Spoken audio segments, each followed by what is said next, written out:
try to stop in about another 5-10 minutes and leave the rest of it open for questions. What we've not talked about here, we've seen that the larger the shift in the mean, the easier it is to detect the change. The smaller the QC rule, the easier it is to detect the change. I think what we've failed to see yet is the relationship between choosing the right rule and choosing and the amount that, that choosing the right rule relative to the size of error you need to detect. So I didn't set up the polls for this, but I've done this before. If I say, is it okay for a method to shift by 1 SD, most people say, sure, that's not a problem. Is it okay for a method to shift by 3 SD? And people would say, no, that is not a problem. So, or I'm sorry, 1 SD is not a problem. A shift of 3 SD is a problem. So I've set up, and this is sort of roughly based on lab 1065. So this is a sodium. Real numbers, I've just rounded them off a little and made some different examples out of them. So in this case, the true value from the peer report was 120.8. The TEA limit was plus or minus 4, and that's the CLIA limit. Their measured mean was 120. Their measured SD was 1.6. Their total error is 4. Their margin for error is 0. With a margin for error of 0, you need to stop and fix right now. But all they're seeing is a QC chart with no change. So what is it that the QC charts and rules cannot tell you? And the thing they cannot tell you is if change is significant and if the method is okay. What you need to do in this instance is look at these performance bars. They're very ugly in this case. So I'm going to go back and I'm going to look at what would happen if this SD, instead of being 1.6, was 0.5. The performance bars show you the spread of the data. The green ones are where you are now, and the red ones are where you would be if things changed. I'm going to go in and change this SD to 0.5. Wow, did you guys see that? Okay, let me do that again. 1.6 with a value of 1.6 for the SD, the method has a margin for error is at 0. Its total error is at maximum. It's 4.0. The green is where you are now. The red is where you would be if the method failed. The whole point about quality control is to separate the good from the bad. Right now, where you would be if you were bad is absolutely impossible to distinguish from where you are right now. If I go in here and change this SD from 1.6 to 0.5, and I have seen both of these in real life, now look what happens. Now, this method can shift minus 4 SD before it's in trouble. It has a sigma of 6.4, a margin for error of 4.4. I can put that QC rule right up to a 3.5S rule, and it's going to detect that clinically significant error. If I change this mean to 122, you can see that before the shift, I had a positive bias. This shift caused me to shift 3.6 SD, and these are simulators. This should be just over the edge, but these things are less than perfect. This shift of 3.6 SD is easily detected with a 3.5S rule. But I walk down the hall to another method, or I go down the lab, or the next month, my SD goes up to 0.7. Whoops, that was bad. Then I need to change my QC rules again, because you change your QC rule based on the critical systematic error. You have to change it with your critical systematic error because the size of the shift you need to detect, we saw that in the first exercise, the number of runs it takes to detect a shift is directly proportional to the size of the shift. So now we have to detect a shift of 2 SD. So we would use a 2.5S rule or even a 1,2S rule. So in this case with the 2.5, you're no false positives, but you might wait 1, 2, 3, 4, 5 runs. Remember we asked the question, is a shift of 3SD ever okay? Well, in this case, this method shifted, whoops, I'm going to just shift it by 3SD. Shifted 3SD and it's still okay. So it's well within the allowable error limits and the method is fine. So did you really need to get all these flags with your 1,2.5S rule? That's why you can take it out to the 1,3.5 and know that you're going to get enough error detection if a significant error occurs. If we change that up to 0.7, you have to use a different rule. And I just want to touch on the question is, do you ever need to use a 1,2S rule as a reject? And what happens here is your margin for error is less than 1. So the shift I've simulated here is less than 1 SD. Even if I use a 1,2S rule, if I don't use that 1,2S as a reject, I'm basically never going to see this. So if your margin for error is very small, there are times that you would use a 1,2S as a reject rule. Lots of things to think about, lots of stuff to cover. I'm going to open up at least to David and see what questions we have and see who has questions to answer. David, what do you got to say to all that?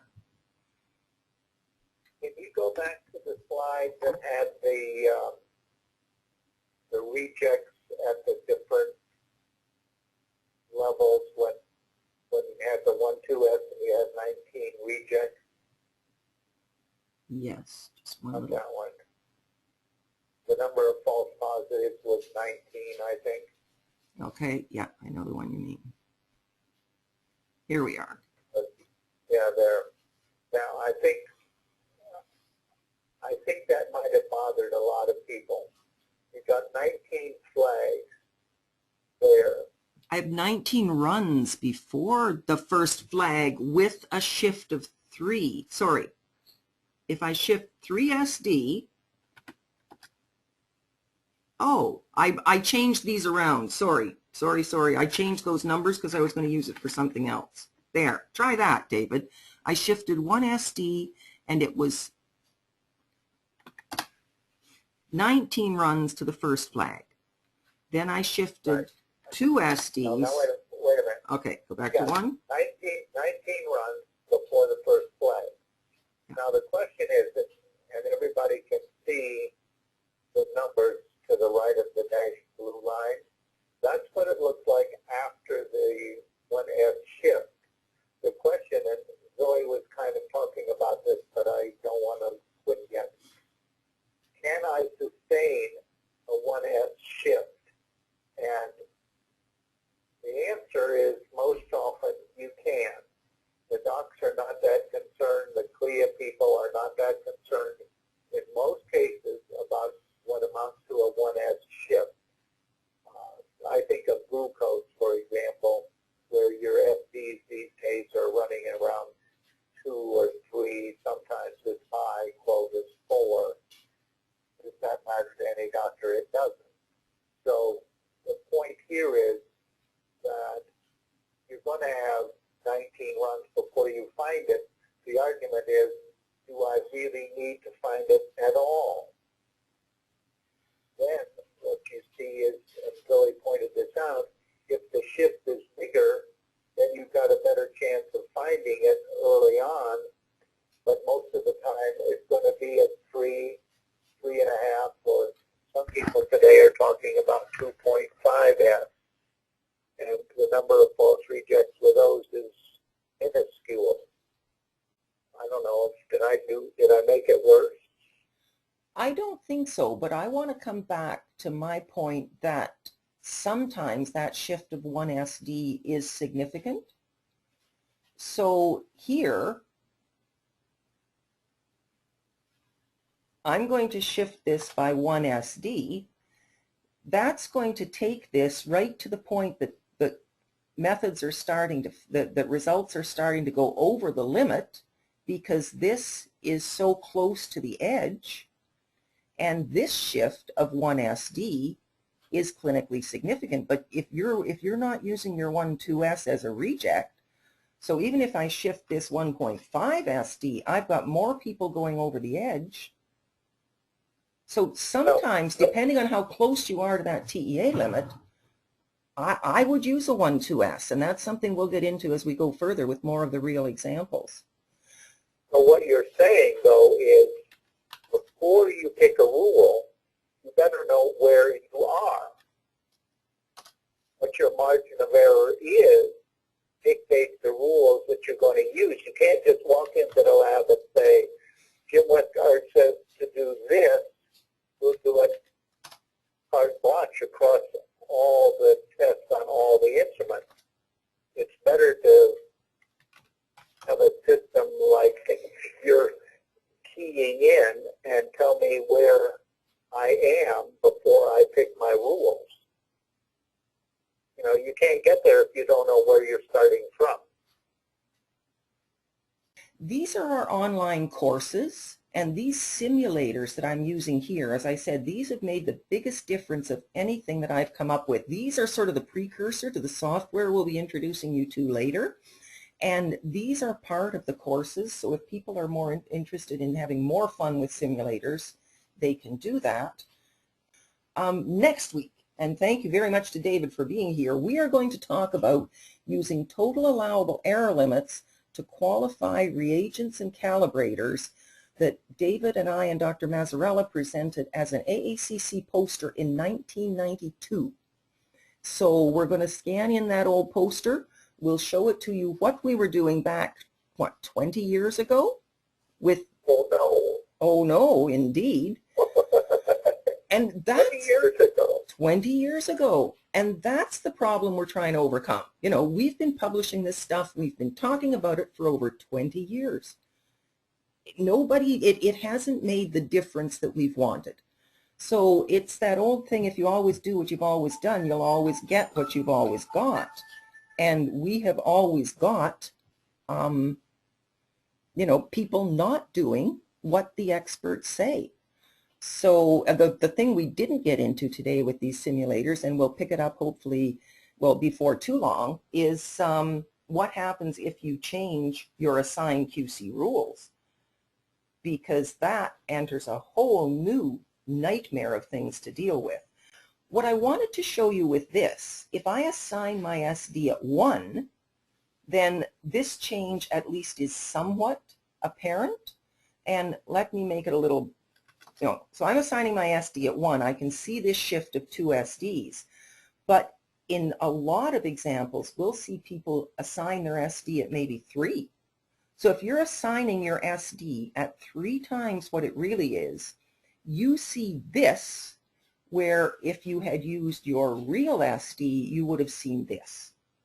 And that is the one single most important error that people are making, is putting the wrong mean and the wrong SD on the QC chart.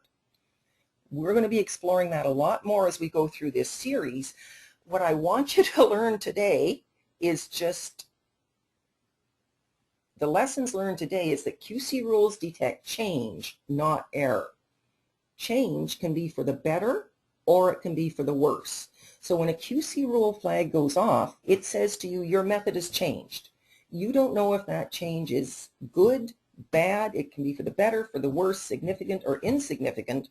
And until you get off the QC chart and look at where you are relative to clinical goals, you really don't know. QC charts and rules cannot tell you if a method is okay. It is not in their vocabulary. They don't have the information to do it. And you can cripple, your QC practice can cripple your QC charts and rules. There are online discussions. If you go to awesomenumbers.org and log into the QC Journey, there are discussions there that you can become part of. Ask your questions there. We'll bring them forward to the next webinars. Spread the word. We're trying to educate as many people as we can, because this is a serious problem and something has to be done about it. But I think it is the only way we're going to change it is with a totally new approach. And I'm hoping by the end of this series that you will agree with that. David, any parting words? Parting words is thank you very much, everybody, for spending this hour with us, and I hope that we, quote, see you again next week when we talk about the poster that Zoe and I did